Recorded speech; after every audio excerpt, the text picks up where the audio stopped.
To समीस education channel. Dear students, आज मैं आप लोगों को इन्फ्लुएंशियल स्टैटिस्टिक्स से बताऊंगी। इसमें पहले हम सैंपल की तरफ चलते हैं। चैप्टर 4 में जैसे कि थोड़ा देख लें, क्योंकि स्टूडेंट्स को कन्फ्यूजन हो रही थी कि कैसे राइटिंग करनी है, उन्होंने कैसे स्टार्ट करना है। तो आप लोगों के डाउनलोड सेक्शन में सैंपल दिया हुआ है एक थीसिस का। उसमें सबसे पहले डेमोग्राफिक डाटा दिया हुआ है, ठीक है, जेंडर, एज, क्लास, ठीक है, ग्रेड्स, ये आपके और इनकी परसेंटेज और फ्रीक्वेंसी मेंशन है। ये स्टूडेंट ने किया है। आप लोग सेपरेट भी सिर्फ इनका फ्रीक्वेंसीज लेके कर सकते हो, ठीक है। और इसमें ये डिटेल दी हुई है पैराग्राफ में, कितने परसेंट की क्या ग्रेड थे, क्या जेंडर था, क्या था, इस तरह डिटेल। उसके बाद ये देखिए मीन, इस स्टूडेंट ने जैसे मीन और स्टैंडर्ड डेविएशन एक एक क्वेश्चन का लिया हुआ है, ठीक है। और मैंने आपको ये स्ट्रेटेजी बताई थी कि आप लोग जैसे डिपेंडेंट और इंडिपेंडेंट जो क्वेश्चंस हैं वेरिएबल्स के, उनको आप एक ग्रुपिंग करके उनका मीन डायरेक्ट लेके और उस पे आप मीन और स्टैंडर्ड डेविएशन जो भी लेना होगा वो कर दो, ताकि आपके पास डाटा जो फॉर्म में आएगा वो बजाय कितना बड़ा 2-3 पेजेस का है, वो मिनिमम फॉर्म में आएगा। अच्छा जी, अब हम लोग डिस्क्रिप्टिव स्टैटिस्टिक्स में मैंने जैसे बताया था, अगर आपने हर क्वेश्चन का ही करना है, ठीक है, डिस्क्रिप्टिव स्टैटिस्टिक लेनी है, तो आप ऐसे करके हर क्वेश्चन को सिलेक्ट करके मीन स्टैंडर्ड डेविएशन करके यहाँ सारे वेरिएबल्स डाल के ओके कर दोगे तो आपके आउटपुट में सारे आ जाएंगे। अच्छा, ये एक हो गया। अब दोबारा फाइल की तरफ चलते हैं। उसमें ये देखें, ये 38 क्वेश्चंस देखे ऑलमोस्ट उसने ऐसे किए स्टूडेंट ने। उसके बाद उनकी डिटेल लिखी है, ठीक है, कि उस टेबल में क्या कितने टोटल क्वेश्चंस हैं, क्या उनकी थोड़ा सा जैसे कि कितने एग्री थे, डिसएग्री, और इस तरह की चीज़ें मेंशन की हुई हैं। और अब यहाँ पे इन्फ्लुएंशियल स्टैटिस्टिक्स की तरफ आते हैं। इसमें इंडिपेंडेंट सैम्पल टी टेस्ट है, ठीक है। इंडिपेंडेंट सैम्पल टी टेस्ट जो होता है वो 2 वेरिएबल्स पे होता है, ठीक है। एक 1 सैम्पल होता है, एक 2 सैम्पल्स पे होता है, ठीक है। इंडिपेंडेंट सैम्पल टी टेस्ट होता है 2 सैम्पल्स के ऊपर होता है। अब जैसे हम लोग अगर करते हैं जेंडर की ही लेंगे, ठीक है। अगर मैं आप लोगों को इसमें ये देखें, ये पहले आप देखें teacher effectiveness and students achievement, ठीक है। अब इसमें हम लोग देखते हैं कि टीचर इफेक्टिवनेस जो है वो इंडिपेंडेंट वेरिएबल है और स्टूडेंट्स अचीवमेंट उस पर बेस करिए कि अगर टीचर कितना अच्छा होगा कि उसकी वजह से स्टूडेंट अच्छा अचीव करेगा, ठीक है। अब हम लोग मैं आप लोगों को बताती हूँ कि ये कैसे लेना है। इंडिपेंडेंट सैम्पल टी टेस्ट आप लोगों ने कैसे एस्टिमेट करना है।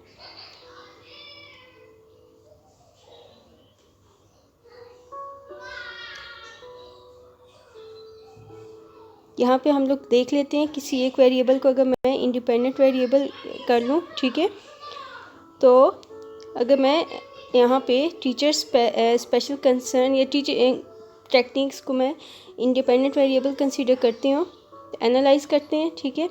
अब यहाँ पे हम लोगों ने लेना है कंपेयर मीन्स, ठीक है। कंपेयर मीन्स में हम लोगों ने जाके इंडिपेंडेंट सैम्पल टी टेस्ट करना है।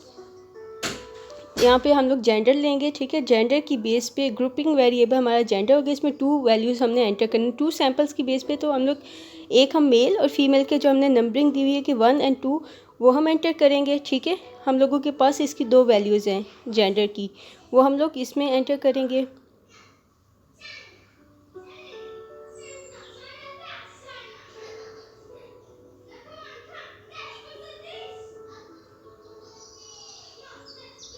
और टीचर टेक्निक से हम टीचिंग टेक्निक से एंटर करते हैं, ठीक है। वेरिएबल को मीन हम कंसीडर करते हैं।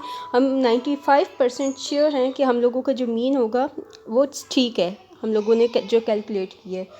जो इंडिपेंडेंट टी टेस्ट है वो उसको हम 2 सैम्पल टी टेस्ट कहते हैं। इंडिपेंडेंट टी जो टेस्ट होता है वो नॉर्मली डिटरमाइन करता है whether there is a statistical significant difference between the means of 2 unrelated groups, like male and female में कोई सिग्निफिकेंट डिफरेंस है कि नहीं है। लेकिन आप लोग वैल्यूज से देख लो कि दोनों ही ऑलमोस्ट जो मीन्स हैं 4.2 समथिंग लाइक आ रहे हैं, ठीक है। और जो हम लोगों का स्टैंडर्ड डेविएशन है वो हम लोगों की 0 के करीब है। इसका ये है कि ये मीन में बहुत ज़्यादा वेरिएशन नहीं है, ठीक है। सिग्निफिकेंट, और यहाँ पे हम लोगों के पास फर्दर डाटा आ जाता है। जैसे यहाँ पे जो सिग्निफिकेंट वो पी की वैल्यू होती है, ठीक है। 0.005 जो है उससे ये ग्रेटर वैल्यू है, ठीक है। और ये हम लोगों की लोअर मीन्स को और अपर उसको जो है 95% कॉन्फिडेंस इंटरवल वो शो कर रहा है, ठीक है। और जो हम लोगों का स्टैंड एरर होता है ना, वो कहता है कि कितना हमारे पास, जितना वो कम होगा उतना ही हमारी मीन की वैल्यू एक्यूरेट होगी, ठीक है। इसमें ये इसने शायद स्टूडेंट ने थोड़ा मैनुअल टेबल सिर्फ जो रिक्वायर्ड डाटा है वो एंटर किया हुआ। देखिए टेबल के नीचे डिस्क्रिप्शन है ना कि पी वो हमारा होगा जहाँ SIN लिखा हुआ है ना वैल्यू, वो यहाँ पे P कंसीडर होती है, ठीक है। आप लोगों ने P अगर ग्रेटर देन 0.05 है तो आप कहोगे कि ये सिग्निफिकेंट नहीं है, अगर वो लेस देन है तो सिग्निफिकेंट, ठीक है। अब हम लोग नेक्स्ट उस पर आएंगे, क्योंकि मैं ये कह रही हूँ कि आज मैं आप लोगों को थोड़ा स्टार्ट वैसे लूँगी जो आप लोगों के पास सैम्पल है उसके अकॉर्डिंग कैसे आप लोगों ने लेके चलना है, ठीक है। देखें ग्रेटर देन होगा तो आप लोगों का इनसिग्निफिकेंट होगा। उसके बाद नेक्स्ट भी इसने डिफरेंट उस पर किया। आप सिर्फ एक जेंडर को लेके भी कर सकते हैं, बजाय कि आप क्वालिफ़िकेशन को, एजुकेशन को, एक्सपीरियंस को, इन सब को लो। आप बेशक किसी एक को भी ले लो, ठीक है, डेमोग्राफिक वेरिएबल में से। ये सारे उसने 1 बाय 1 डिफरेंट उसके अकॉर्डिंग किए ग्रुपिंग करके। और ये वाली इसकी नीड नहीं है, इस टेस्ट की पोस्ट हॉक टेस्ट की भी इधर रिक्वायरमेंट नहीं है आप लोगों की, ठीक है।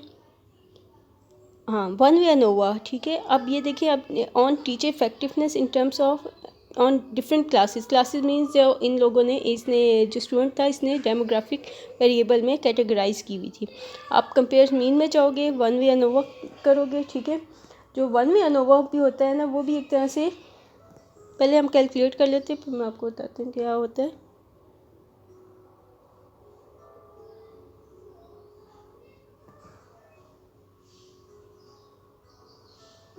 ये भी हम लोगों को बताते हैं कि हम लोगों के जो भी कोई, और जैसे मैंने जेंडर भी ले लिया, तो कोई भी जो मीन्स में डिफरेंसेस जब आते हैं ना, कि आप लोग मीन्स की वैल्यू, यानी अगर देखिए अगर दो ग्रुप्स होते हैं, दो या ज़्यादा जो भी ग्रुप्स आप हम ग्रुपिंग करते हैं, ठीक है, अगर उनमें मीन्स में देखें बिटवीन ग्रुप और विद इन ग्रुप, ठीक, अगर मीन्स में बहुत ज़्यादा डिफरेंसेस आएंगे तो उसका ये मतलब होगा कि वो वैल्यूज़ डिफरेंट है, लाइक कि लोगों की ओपिनियन उस बारे में डिफरेंट आ रही है।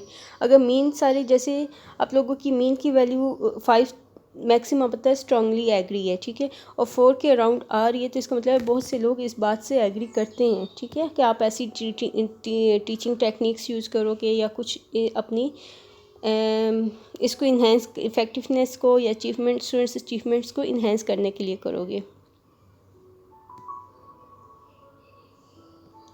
मैं थोड़ा जल्दी इसलिए करूँ क्योंकि मैंने डिस्क्रिप्शन में सारा डिटेल और लिंक्स भी दे दिए हैं कि आप कैसे किस चीज़ को कैलकुलेट करोगे, उसके रिज़ल्ट से क्या आप लोग मीनिंग ले सकते हो कि अच्छा अगर ये रिज़ल्ट आएगा तो क्या हो सकता है।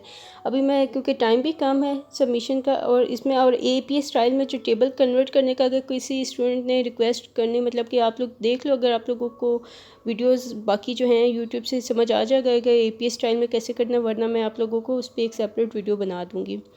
अच्छा, अब इसी तरह हम, ये तो वो उसमें एंड हो गया, लेकिन हम लोगों को टीचर ने रिक्वायरमेंट दी है कि अपने कोरिलेशन भी फाइंड करना है। अब बाईवेरिएट कोरिलेशन दो वेरिएबल्स के बीच में होता है, ठीक है, और आप लोगों ने पेयरसन कोरिलेशन करना। अब जैसे एक मैं लेसन प्लान और एक मैं ये कह देती हूँ कि टीचर स्पेशल कंसर्न कह दें या टीचर स्पेशल टेक्निक्स कुछ भी कर लें, ठीक है। आप लोगों ने डिपेंडेंट और इंडिपेंडेंट वेरिएबल्स दो लेने हैं, उनको to tailed automatically by default होता है, ठीक है, और उसमें आप लोगों ने कोरिलेशन या कोरिलेट करना है उनको, ठीक है। और फ्लैग सिग्निफिकेंट बताता है कि 0.01 पे आएगा, या जो 0.05 सिग्निफिकेंट वैल्यू पे आपकी कोरिलेशन क्या रिलेशन बताएगा, टू वेरिएबल्स पे कौन कितने डिपेंड कर रहा है या क्या वैल्यूज़ आ रही हैं। अब देखिए यहाँ एक रिज़ल्ट आया, कोरिलेशन इज़ सिग्निफिकेंट, ठीक है, 1.00 पे, कि उनके मीन्स आपस में एक दूसरे के साथ लाई कर रहे हैं, और आपके जो एक अगर स्टूडेंट्स अचीवमेंट है वो डिपेंड कर रही है आप लोगों के लेसन प्लान से, जो भी आप लोग ये इस स्टडी का जो आपका होता है ना कि डिपेंडेंट और इनडिपेंडेंट वेरिएबल पॉजिटिव वे में जा रहे हैं। इसी तरह रिग्रेशन बहुत से स्टूडेंट्स को टीचर ने कहा होगा, तो इसमें डिपेंडेंट में आपने डिपेंडेंट वेरिएबल डालना है रिग्रेशन का, और इंडिपेंडेंट में इंडिपेंडेंट वेरिएबल को एंटर करना है।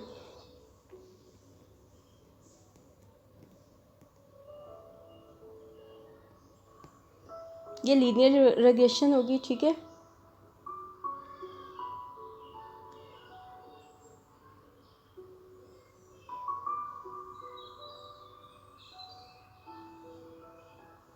इसमें आर की वैल्यू से हम डिपेंड करेगा कि आपका को रिलेशन जो है वो कितना स्ट्रॉन्ग है। ठीक है, जैसे अब ये हम लोगों की आर की वैल्यू यहाँ पे आ रही है 0.653, ठीक, जिसका मतलब ये है कि ये जो हम लोगों का हाई डिग्री ऑफ कोरिलेशन है इन दोनों वेरिएबल्स में, और ये दोनों पॉजिटिव वे में, अगर एक इंक्रीज़ होगा तो दूसरा भी इंक्रीज़ होगा। इसी तरह कुछ स्टूडेंट्स को स्टैंडर्ड डेविएशन और स्टैंडर्ड एरर्स में थोड़ा वो होती है, कन्फ्यूजन होती है। जो स्टैंडर्ड डेविएशन है ना, वो हम लोगों को स्टैंडर्ड एरर जो है वो तो जस्ट हम लोगों का मीन से रेलिवेंट होता है, ठीक है, कि वो बताता है कि अगर जितना आपका उसकी वैल्यू डिक्रीज़ होगी स्टैंडर्ड एरर की, वो आपकी मीन की वैल्यू उतनी ही बताएगी कि आपने सही एक्यूरेट कैलकुलेट किया हुआ है।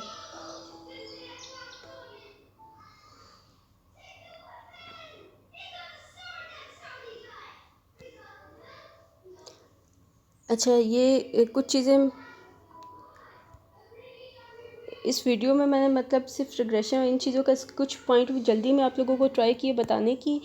मैं लिंक्स कुछ प्रोवाइड कर रही हूँ, डिस्क्रिप्शन में थोड़ी सी डिटेल दे रही हूँ। अगर किसी स्टूडेंट को फिर भी नहीं समझ आए कि कैसे डिस्क्राइब करना है तो प्लीज़ आप पूछ भी सकते हैं, क्योंकि वीडियो में थोड़ा बहुत पॉइंट तो आपको बता सकती हूँ कि अच्छा ये काम करेगा, ये काम करेगा, लेकिन जब तक आपके पास रिटन फॉर्म में कोई डाटा नहीं होता आप लोग नहीं समझ पाते।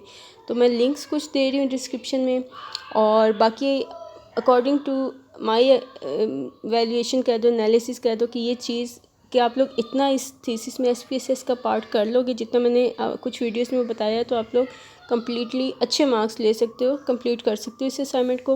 नेक्स्ट असाइनमेंट में आपको डिस्कशन होगी, वो आप लोग इन्हीं टेबल्स को कंपेयर करोगे आगे फर्दर जो, लेकिन फ़िलहाल आप लोगों ने सिर्फ टेबल्स जनरेट करने हैं, उनको APS स्टाइल में करने हैं, कन्वर्ट करना है, और 2 to 3 लाइन्स में डिस्क्रिप्शन लिखनी है कि आपकी जो सिग्निफिकेंट वैल्यू क्या आ रही है। स्टैंडर्ड एरर को भी थोड़ा बहुत डिस्क्राइब कर दो, मीन एंड स्टैंडर्ड डेविएशन को भी डिस्क्राइब कर दो। अगर आपको मेरी वीडियो इन्फॉर्मेटिव लगे please subscribe my channel, like the video, share the video. Thank you.